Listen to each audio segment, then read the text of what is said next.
TSA guy pulls the backpack out. Is this your backpack? You get that? Is that your backpack? Don't you feel like a terrorist for just 1 second? You're like, well, I got a couple Joe Biden jokes we can get into because this is going to be about it with me and Joe Biden jokes. I think we're pretty much coming to the end of our run here. But still got a couple left for you guys, and I'm sure you're not fans, so this should work.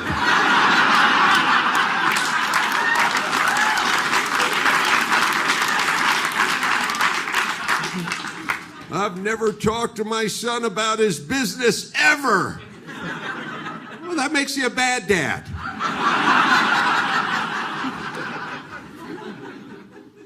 So Joe is, he's getting a little up there. And, at the end, I think they wanted him to stay on the prompter, right? Because when he got off the prompter, he got into trouble. But even when he stayed on the prompter, he got into trouble. Remember that speech? 4 more years. Pause.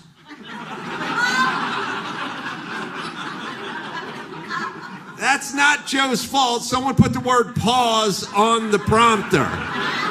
If it's on the prompter, he's saying it. That's where he's at, okay?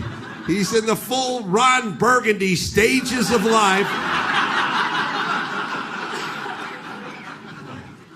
He'd be like, we hold these truths to be self-evident. Samsung.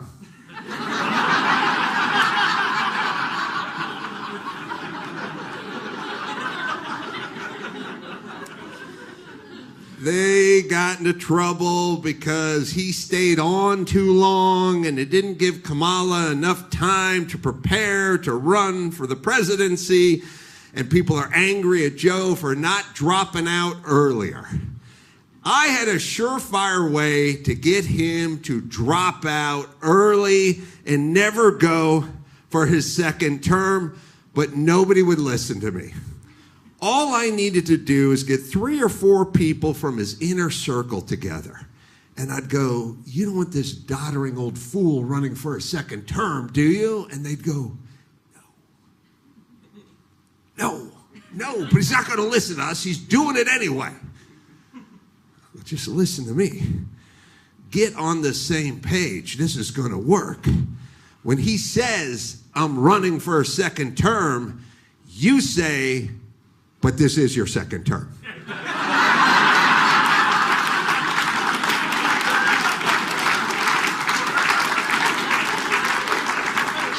And he'd be like, get out of here, you dog-faced lion pony soldier boy.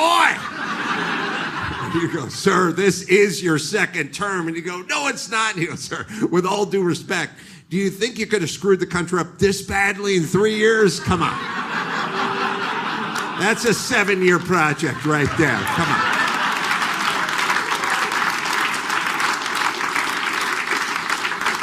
You're bad. You're not Jimmy Carter bad, okay?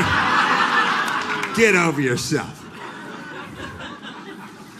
Poor Jimmy Carter wasn't in office for 44 years, but every once in a while, when a really bad president would come down the pike, he'd have to turn on the news and see Sean Hannity's fat head going, we haven't seen this kind of gross incompetence since Jimmy Carter.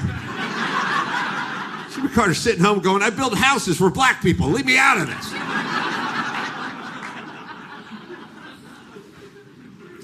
He had a little issue with his dog, too, Commander. Remember Commander was biting everyone at the White House, and so they had to have the dog removed. And I was picturing a scene where a couple of Secret Service agents were just standing outside the Oval Office, and Joe was saying goodbye to Commander for the last time, and the one Secret Service guy turned to the other guy and said, you think they're going to put him down? The other guy went, I don't know. Well, what are they going to do with the dog?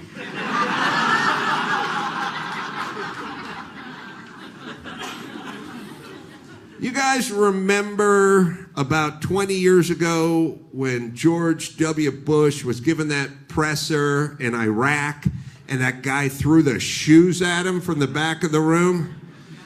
He pulled his shoe off and he fired a strike, man. Just a fastball right over the plate. And W was like, pop. Then he pulled a second shoe off a second later and he fired another strike right over the plate. And he was like, boom, pop. And I thought, man, yeah, that was pretty regal. He didn't flail, he didn't turn, he didn't do anything. He just slipped both those loafers. You know? Tassel, tassel.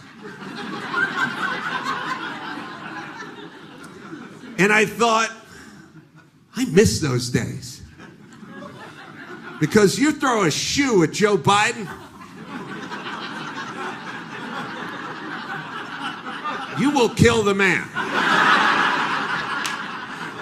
You throw a shoe at Joe Biden, he's going to be the rotunda on Sunday, and you'll be Leavenworth for the rest of your life. And I don't even think it would take a dress shoe. I think one well-placed slipper. One of Mike Lindell's, rugged yet handsome.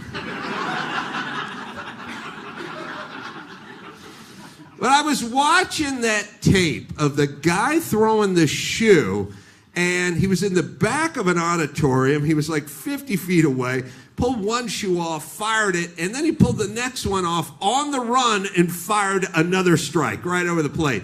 And I was like, look, you may disagree with that guy politically, but he had a cannon for an arm.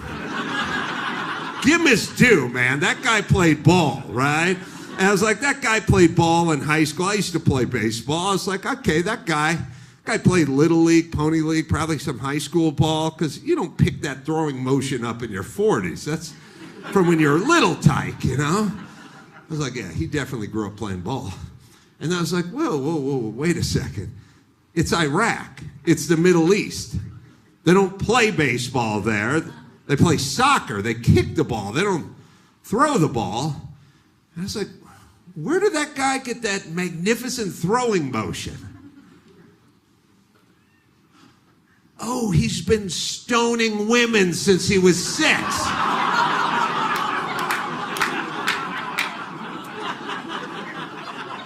Probably his village's champion stoner of women. They would go to him when he was a lad. They'd go to his hut and be like, Habib, we caught some lady reading. Yeah, bring your gravel. I had a whole life for this guy worked out. I figured he got recruited to Hamas right out of high school. Had an injury, had to get the Tommy Jihad surgery during the off-season. They kicked him down to AAA. ISIS picked him up. He flamed out. Never saw the show.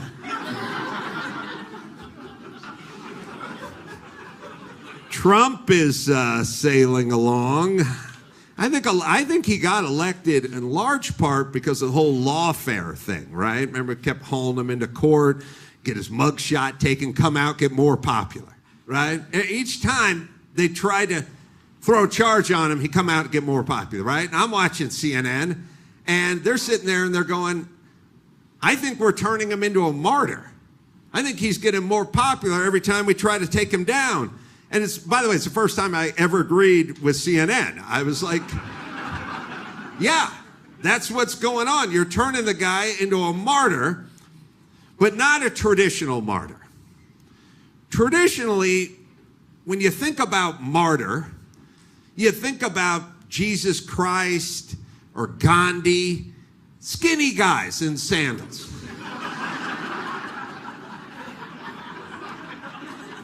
No one has ever said, where's the martyr? I don't know, if you tried the back nine at Pebble. He could be in his private jet eating Chick-fil-A. We don't know. I did Celebrity Apprentice, and they told me, they go, the very last challenge we're doing, you got to roast Donald Trump. And I was like, okay. So I'll tell you the joke I told that night. I said, people ask me, what's Donald Trump like in real life? I say, picture Don King, but with crazier hair and a broken moral compass.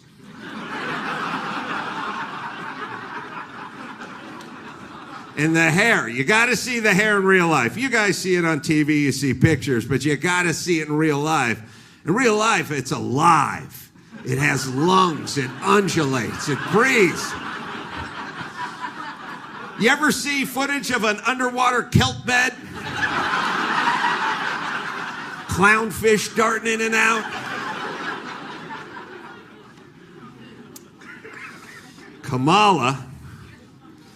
Kamala's not bright.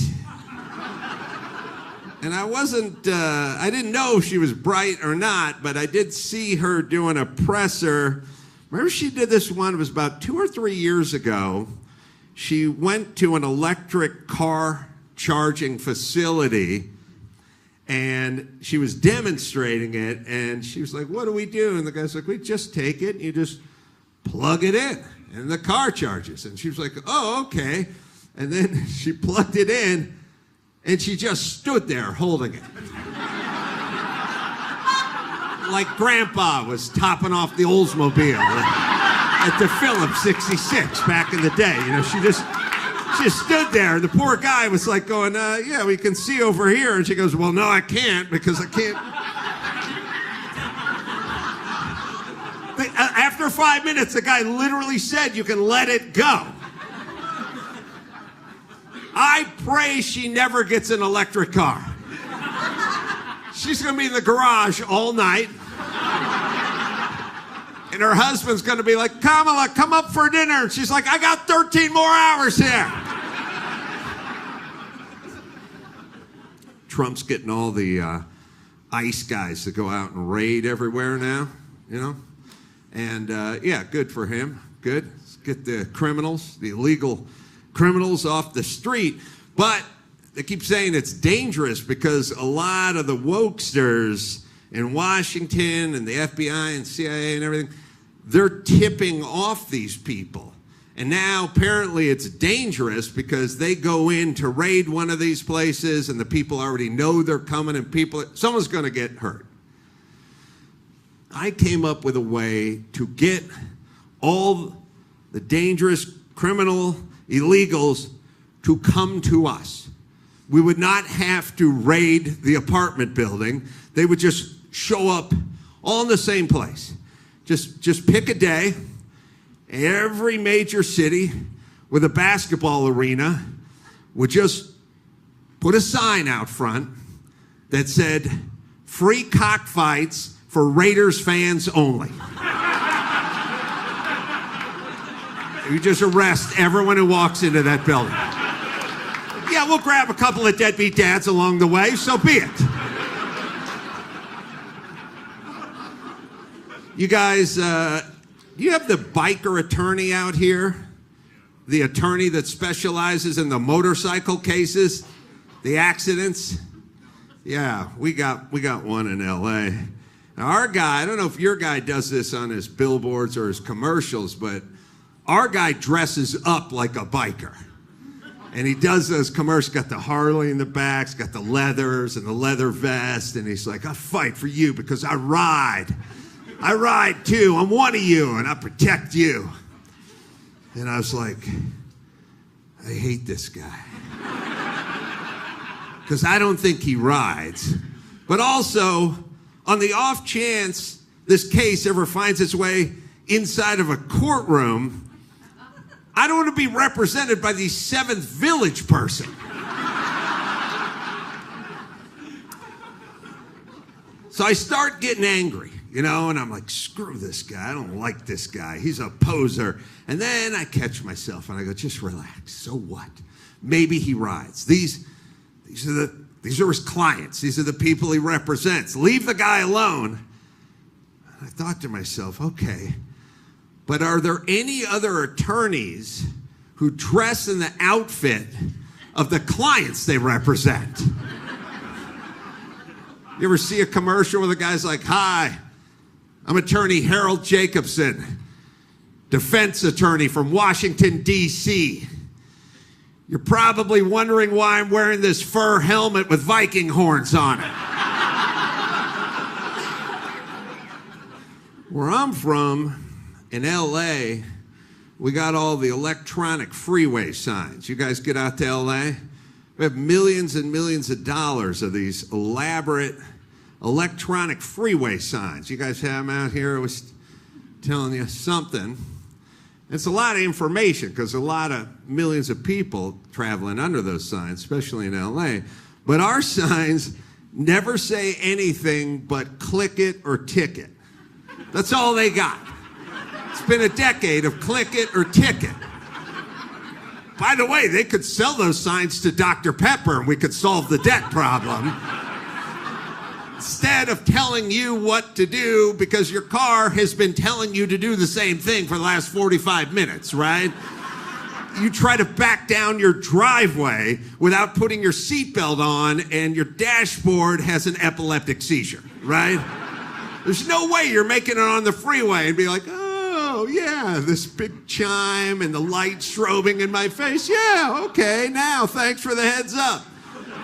So it's a complete waste of time. And what I'm saying is why not put something on that sign we could use as a society, something that would make a difference? Wouldn't even have to be automotive related. It could just read, floss.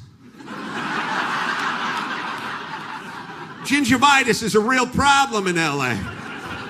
I bet people would start flossing at that time. Or just something that would save, some gas, inflate your tires, or maybe a little something more esoteric, like something a little more psychological, like stop blaming your parents. You'd see people weeping in the car next to you.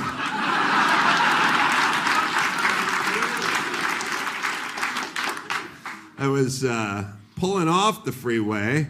I was at a stoplight in Santa Monica, California, and I looked over, and there was a homeless guy sitting there, older guy, and he's just sitting there, and he had a sign that said, homeless and deaf. And I thought, I've never seen that before.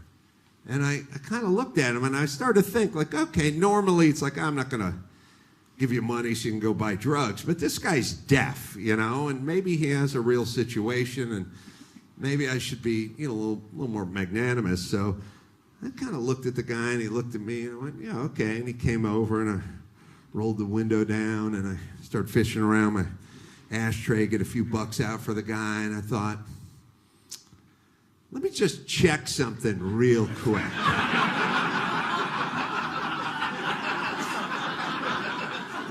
And I just leaned on the horn, and this guy jumped back 5 feet, and I was like, you ain't deaf, and I ain't dumb. You guys watching TV, but you guys all fast forward past the commercials now, don't you? Right? No, don't do it. Don't do it. Watch the commercials. I'm not kidding. Watch the commercials, because the commercials are a 30-second slice of life of where we're at, where our society is at. They capture society. You think about commercials we grew up with, 70s, 80s, housewives going into shame spirals because their husband didn't want a second cup of coffee. Could you imagine bringing that up to the old lady? I'm a little disappointed in your coffee. Yeah, go to Starbucks, idiot.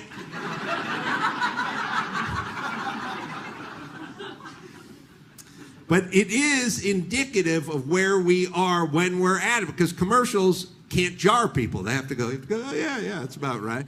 And when I was young, I would stay home from school. I lived in the San Fernando Valley in Los Angeles. And, mid-70s, tell my mom I was sick, stay home from the 4th grade. And I would just sit and watch TV all day. And first things first, the joke was on me, because our TV set was a 13-inch black and white Zenith. You know what I'm talking about? Our TV was deeper than it was wide. My son's got a 65-inch TV that's a 1/4 inch thick. Do you know what that ratio is compared to my childhood? I had 13 across, 44 deep. It was like staring into a poster tube.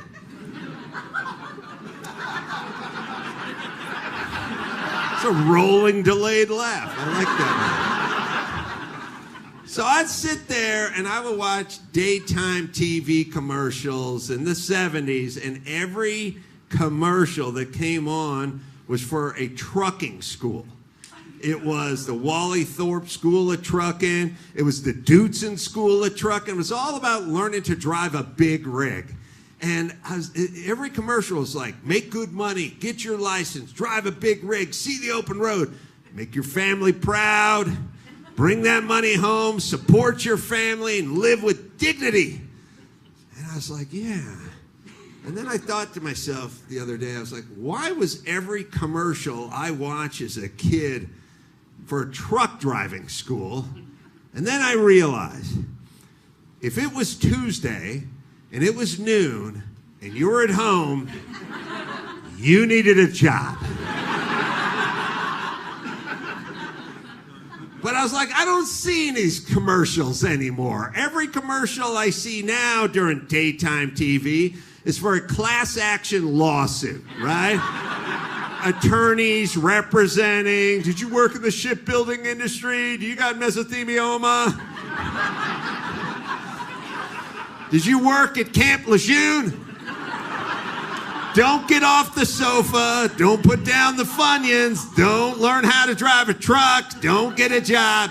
You sit there getting fatter and angrier, and we'll bring the mountain to Muhammad. Not a good sign for our society. And I was picturing, what are these commercials going to look like 10 years from now, you know? Hi, I'm attorney Mark Garrigus III. Were you wrongfully terminated from the workplace? Did your boss want you to do stuff?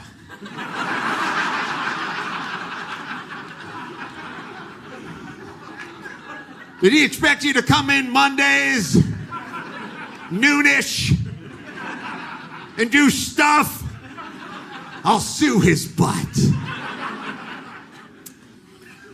You guys may have seen a bit I do called Rich Man, Poor Man. Or possibly not.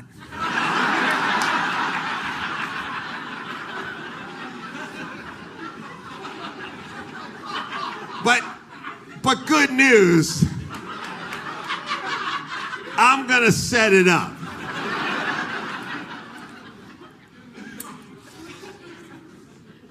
You sycophants, you. Finishing my jokes for me. All right, here's what Rich Man, Poor Man is. It's stuff that rich people and poor people have in common, but not the middle class, okay? And I thought of this years ago. I was thinking about an outdoor shower. I think, oh yeah, rich people take an outdoor shower by the pool, you know, in the cabana and everything, and poor people take it on their lawn with a hose, right? But it's not a middle class thing. Okay, so this is Rich Man, Poor Man. You spend Thanksgivings at a soup kitchen. Well, you're like Floyd Money Mayweather handing out turkeys, or you're getting free food, right? But it's not middle class. You're on a first name basis with the judge. It's either the locker room at the golf club, or you're in front of the guy for the 5th time in as many weeks. Police escort you out of the stadium.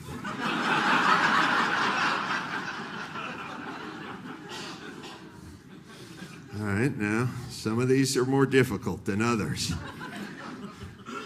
You use a shovel on a construction site. You're the mayor and the developer with the silver shovel.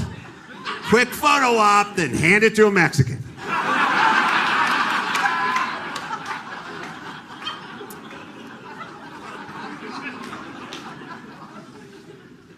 You do a lot of rowing. Either you're on the crew team at Yale, or you're in an inner tube trying to get from Cuba to Florida. You have the key to the executive bathroom.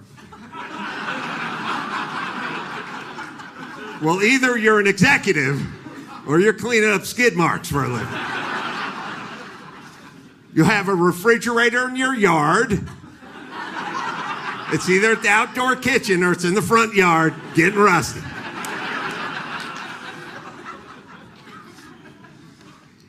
You have a live-in maid. Well, either you're the rich guy with the live-in maid or you're the poor guy and that's your wife.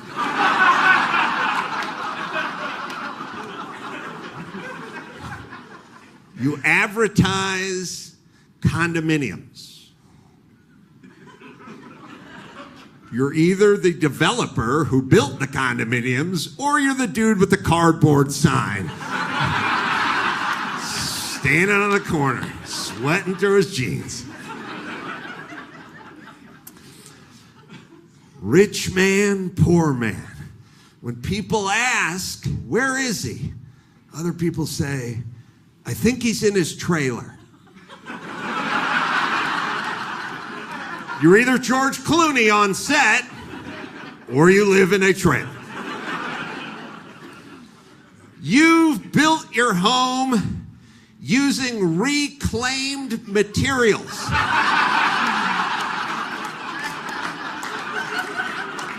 It's either beautiful oak from a barn, or it's a yield sign and a pallet. All right, and last but not least, rich man, poor man, you have your own fragrance.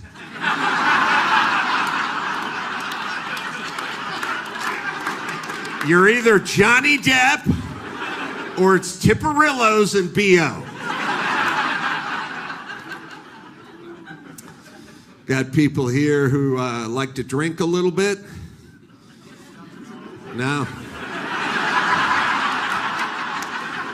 Moving on to the next joke.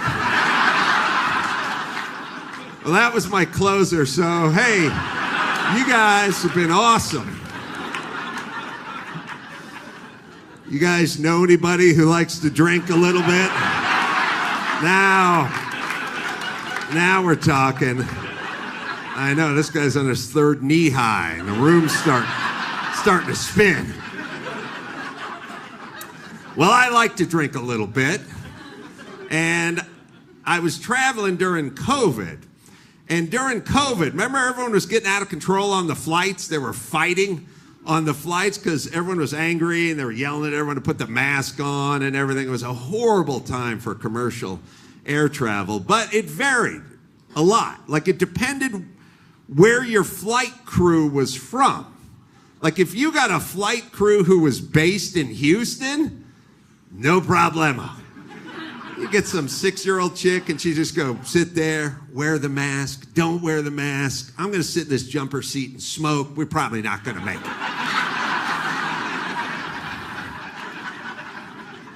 But the worst 7 words you could hear on a flight during COVID times was, on behalf of your Seattle-based flight crew,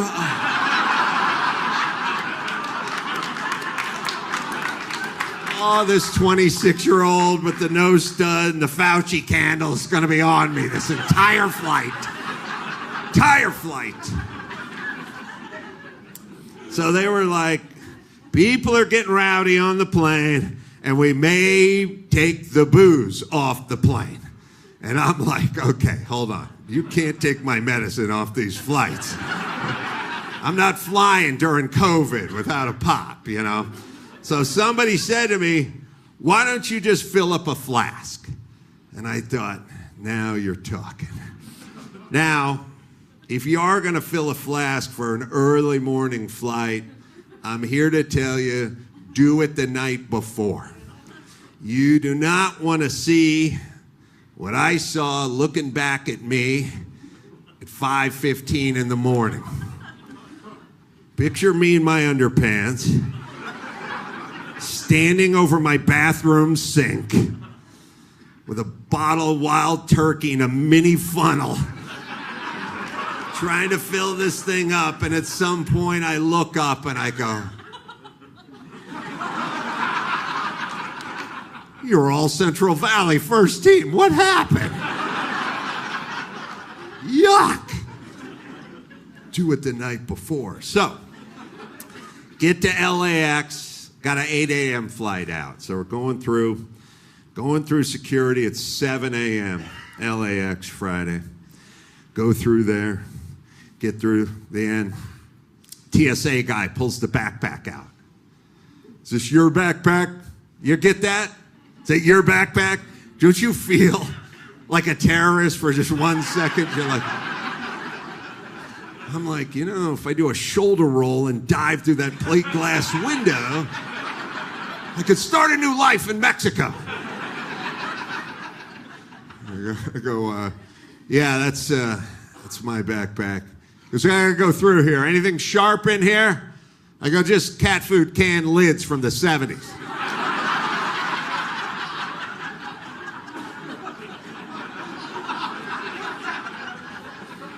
Goes through the backpack, pulls the flask out. Looks at the bottom, 7.0 ounces. He goes, the maximum is 3.5 ounces. So I go, yeah, that's why those towers are gone.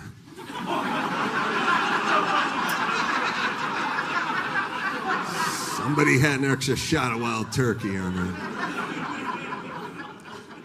I go, okay, so what are we going to do? We got to throw it away? It's got my initials in it, He goes, no.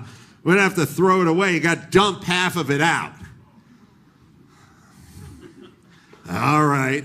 Guess we're back to the math here. All right, I'll just dump half of it out. He goes, no, not here.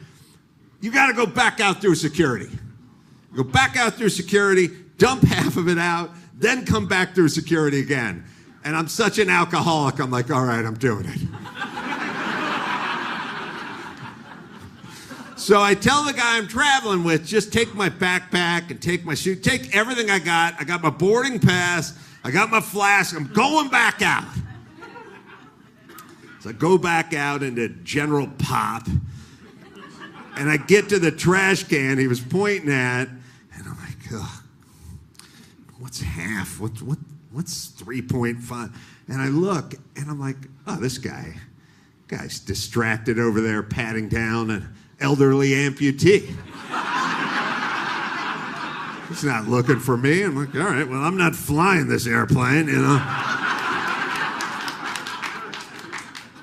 What does 3.5 ounces taste like, And I'm like, there's no viewing port. I don't have a dipstick. I'm like, I'm not doing this again, I'm like shaking my head, standing there talking to myself. I got spittle coming out. I'm on an empty stomach. I got a nice buzz going down. I'm angry, I'm agitated. Like, what's going on with this world? What do we come to? And I look up, and there's people filming me with their phones.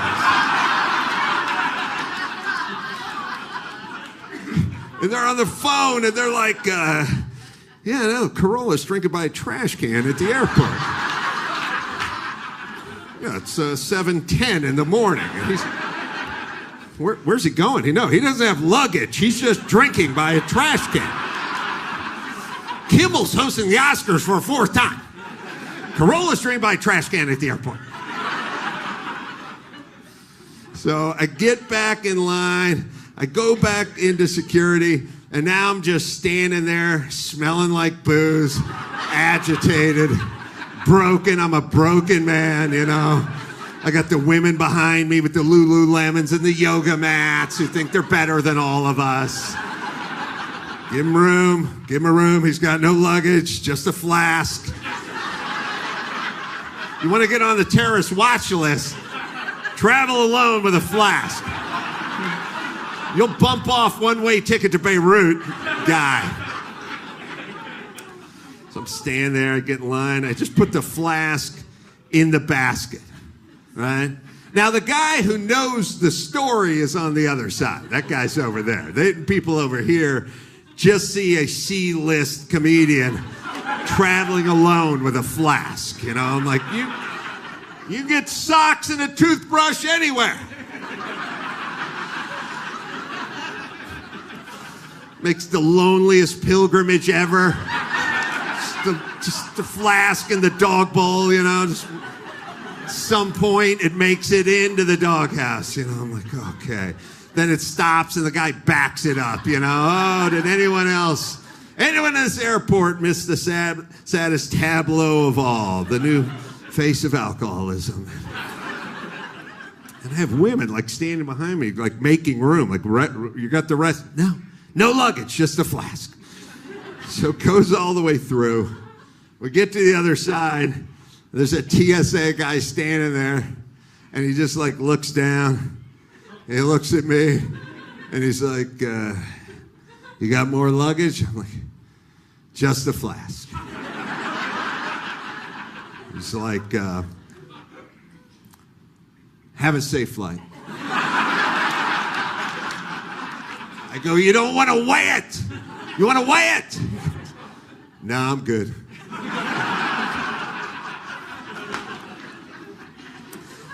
And at that moment, I came up with a foolproof way, because these guys are dumb. A foolproof way for you guys to get as much booze as you want through any airport in the United States.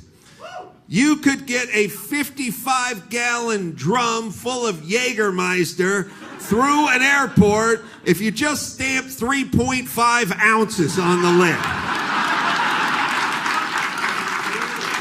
Thanks, you guys, for coming out tonight. Thank you. Oh, you're too